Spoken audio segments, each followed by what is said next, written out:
The House of the Vettii is one of the best preserved houses from Pompeii, and after 20 years, it's once again open to the public.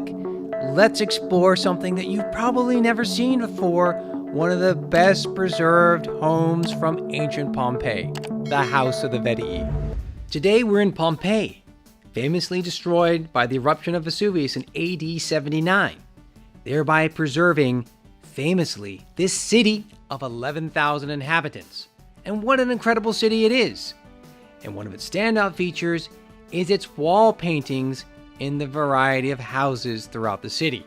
And the House of the Vettii is one of the best preserved, and now it's reopened after 2 decades of closure. And what an incredible conservation project we're able to witness. We're here in Region 6, Block 15.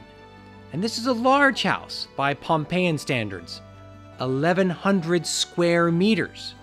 Originally, there was a much older house here that was extensively restored in the Augustan period, removing the typical tablinum or reception hall to be found in the atrium space. And then, with new ownership, it was redecorated by the Vettii after 62, when the earthquake that rocked the city. And we know from their names that they were freedmen, Aulus Vettius Conviva and Aulus Vettius Restitutus.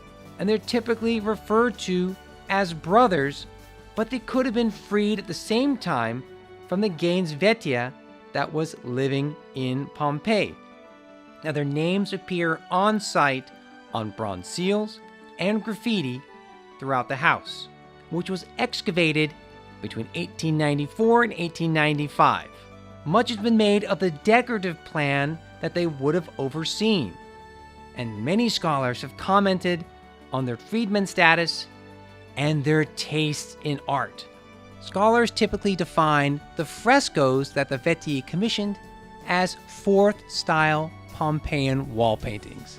What's important for us is that we explore these scenes that have underlying images of the justice of Jupiter, king of the gods, countless scenes from daily life, and extraordinary myths depicting the divine reward of the gods and their brutal punishment. Just down the street from the Castellum Aquae, you have the House of the Vettii, and this is truly a magnificent triumph of conservation work. It's a site that was closed for 20 years, and what's so impressive about it is the level of conservation. What's also impressive about it is that you have whole cycles preserved in situ. What normally happens with so many of the famous houses discovered from Pompeii is that you have those individual central panels ripped out and finding their way into private collections, finding their way into the Bourbon collections and into the Museum of Naples. Instead, we have by and large the majority of the artwork from top to bottom preserved on site, and at the end of 20 years of restoration, we have a triumph and an amazing experience that really is unparalleled for anywhere else in Pompeii. And this is a site that's going to be open daily. And it's another example of the incredible work that's being done in Pompeii. So much of it now is geared toward the conservation work. And there's so much more of Pompeii that you can explore today. But this site of House of the Vettii is one that you must see. Let's explore the House of the Vettii. We enter through the Falcase, which would be the entry point into the house, and we are greeted by this figure, Priapus, the fertility god, who is often shown with an erect penis. Now, part of the reason that you have Priapus depicted as such is because he is a god of fertility, but he's also with the phallus warding off the evil eye. And then the owner and the art program has now begun. It's also a way not just of eliciting laughter from the guest, and laughter wards off the evil eye, but it's also a way to measure in the value of the Vettii. The member of Priapus is being weighed on a scale against a bag of money. And the bag of money is associated with the god of commerce, Mercury. And that's a deity that's going to be frequently depicted throughout the House of the Vettii, along with Priapus. In fact, there's a marble version of Priapus in the peristyle court in the back. So we have lots of themes repeated throughout the experience of the house of the Vettii. After the entryway, we're in the atrium space, and this is the main hall of any Roman house. So just past the entrance, you're stepping to a place which is grand and monumental. With a hole in the roof, we have the compluvium impluvium section to gather and store the rainwater. And you've got a staircase that leads up to the upper floors, which are not preserved. And you have a whole series of beautifully decorated rooms surrounding the atrium space to accommodate guests, even serving as cubicula or bedrooms. You also have prominently in the atrium the remains of 2 strong boxes or treasuries, once made in bronze, attesting to the wealth of the owners. And you also have several scenes of daily life, of slave attendants, of guests, of possibly the owners of the house. And on one side, you have the entrance into the area where slaves would be doing their work, managing the household. And in that space, there is the lararium, the household shrine. And on the other side, you have what has been identified as a winter triclinium. And here you have countless scenes of Jupiter and so many of his myths surrounding you as you dined. And the key background color is white. It is a glorious example of the level of restoration that we see in the house of the Vettii.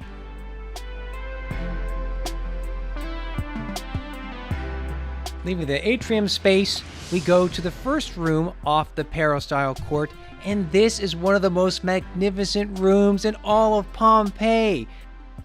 One of the greatest rooms in the house of the Vettii. Look at those colors. It's a place reserved for dining. It's a triclinium room. And when we take a look at representations of dining, we see that people are reclining on the clini. There are 3 of them.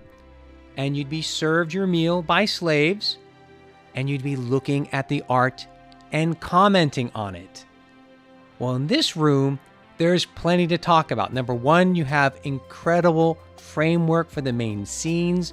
You have lots of little vignettes as well, but your attention would have been drawn to the 3 central panels. Let's take a look at the first one on the far wall that gives the name to the room, the Ixion room. And this is telling the story of Ixion, the king of the Lapiths, and he was in love with Hera. And he was punished for trying to make love to the wife of Zeus.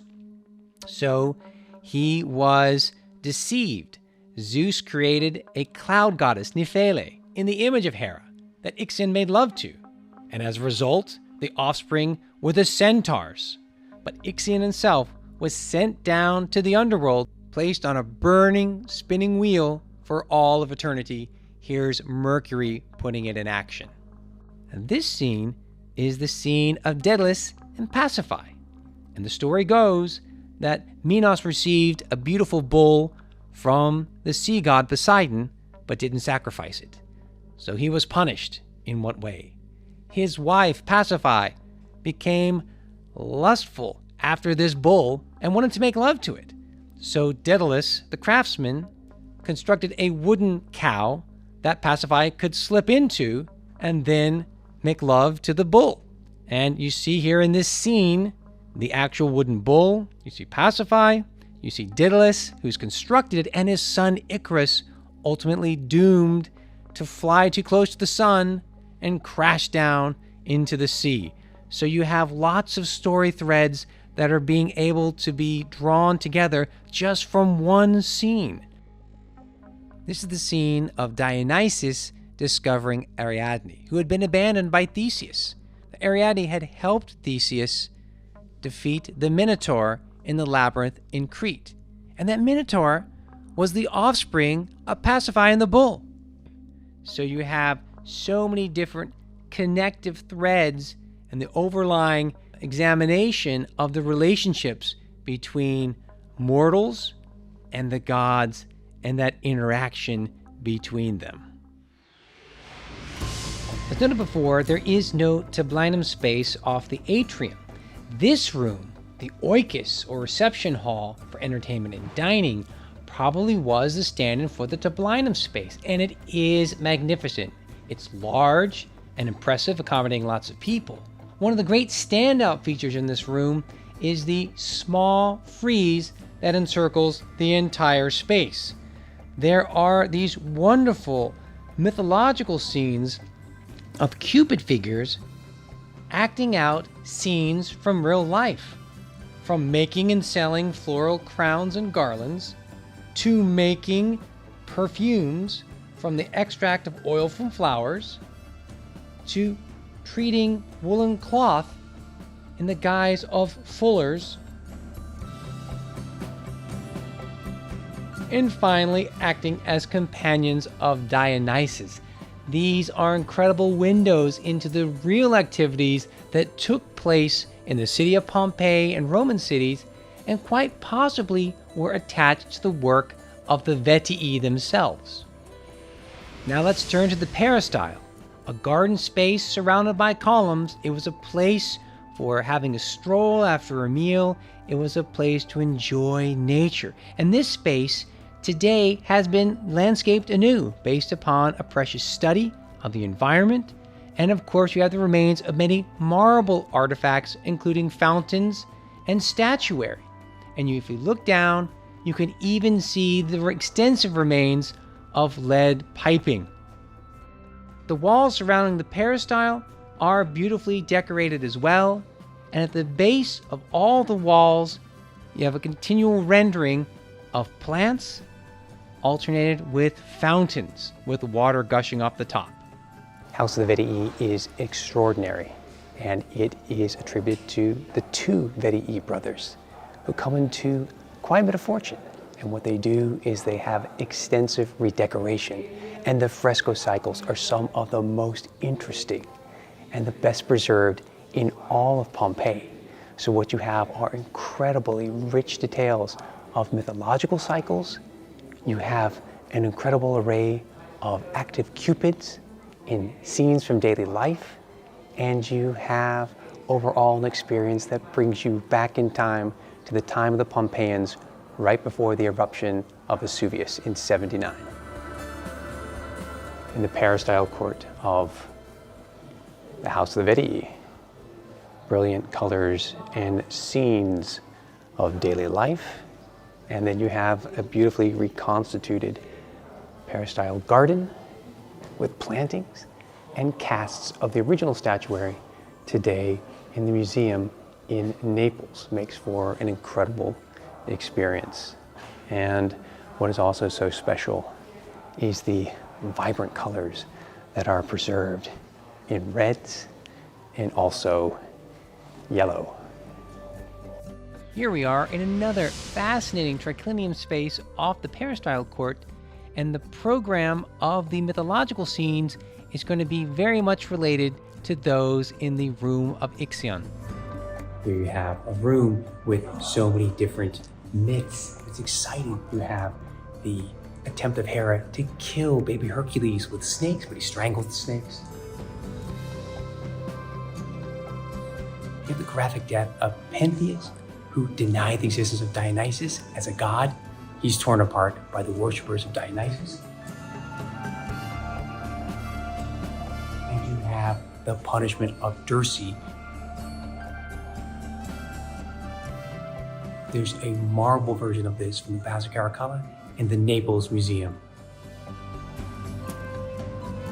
It becomes very obvious then with this brief examination of the House of the Vettii just how sophisticated the programmatic display was, with statuary, with the architecture, and of course with the frescoes. And so many of the themes in the House of the Vettii focused on the punishment of those mortals that challenged the gods, who disobeyed the gods.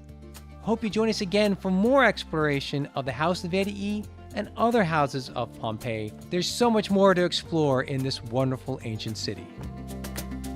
Hey, I'm Darius Arya for Ancient Rome Live. We bring you antiquity throughout the Mediterranean daily. Pompeii, Rome, throughout the Mediterranean.